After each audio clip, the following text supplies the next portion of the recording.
আমাদের ঘরে তো সামনে হচ্ছে পাশে জঙ্গল, আর এখানে না মানে অলমোস্ট সবার বাগান, মানে একজন বাড়ি তার 1 বিঘা জমি এরকম।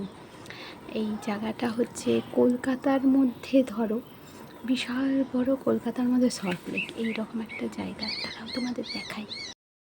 ওই দেখো ওই দেখো ওই দেখো কী যেন ধরেছে, পাখির বাচ্চা ধরেছে, দেখেছো? বুঝতে পারছো? পাখির বাচ্চা ধরেছে এইখানটায়, পাখির বাচ্চা ধরেছে। ওই দেখ ওই দেখ ওই দেখ, দেখেছিস? নড়ছে পাখির বাচ্চা। ওই যে ওই জায়গাটায় জঙ্গলটা যে নড়ছে, কি ধরেছে, কি যেন ধরেছে, ধরে খাচ্ছে। পাখির বাচ্চার মতোই তো আওয়াজ পেলাম।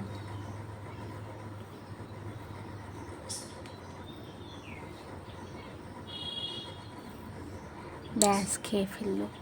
পাখির বাচ্চারই আওয়াজ পেলাম। বিড়াল ফিরালও হতে পারে। ওই যে জঙ্গলটা নড়ছে ওইখানটাই আছে। তো এখানে জঙ্গলটা নড়ছে, ওইখানটাই ও আছে। আমিও তাই ভাবছি। ওই যে নড়ছে নড়ছে। ওই চুপ চুপ চুপ চুপ চুপ। ওই দেখ ওই দেখ, জঙ্গলটা মাঝে মাঝেই ও কিছু একটা ধরেছে, কিছু একটা ধরেছে, সেটা আওয়াজ পেয়েছি। পাখিরা এখানে প্রচুর বাসা করেছে, প্রচুর পাখির বাসা আছে এখানে এই জঙ্গলে। সেটাই একটা খেয়ে নিল মনে হয় পাখির বাচ্চা, আওয়াজ পেলাম। বা পাখির বাচ্চা হয়তো পড়ে গেছে গাছ থেকে। ব্যাস। ঢিল টিল কিছু আছে তোর কাছে? নাড়ালে তাহলে আপনাদের দেখাতে পারবো।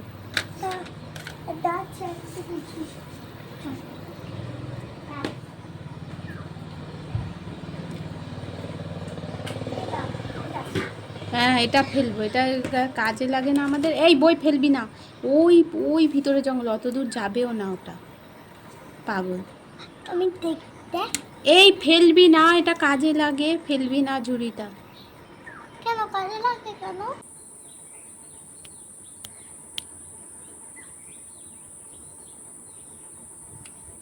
এই যে দেখো গাইজ, ও এখন খেলো, খেয়েটে এখনও বেরোচ্ছে। ঠিক এই জায়গাটা রয়েছে ও। ওই যে ও যাচ্ছে, ওই যে ও খেয়েছে। ওখানে অনেকগুলো পাখির বাচ্চা মনে হয় ও পেয়েছিল, পেয়ে ও খেয়ে এখন যাচ্ছে। বাবা এতক্ষণ ধরে খেলো।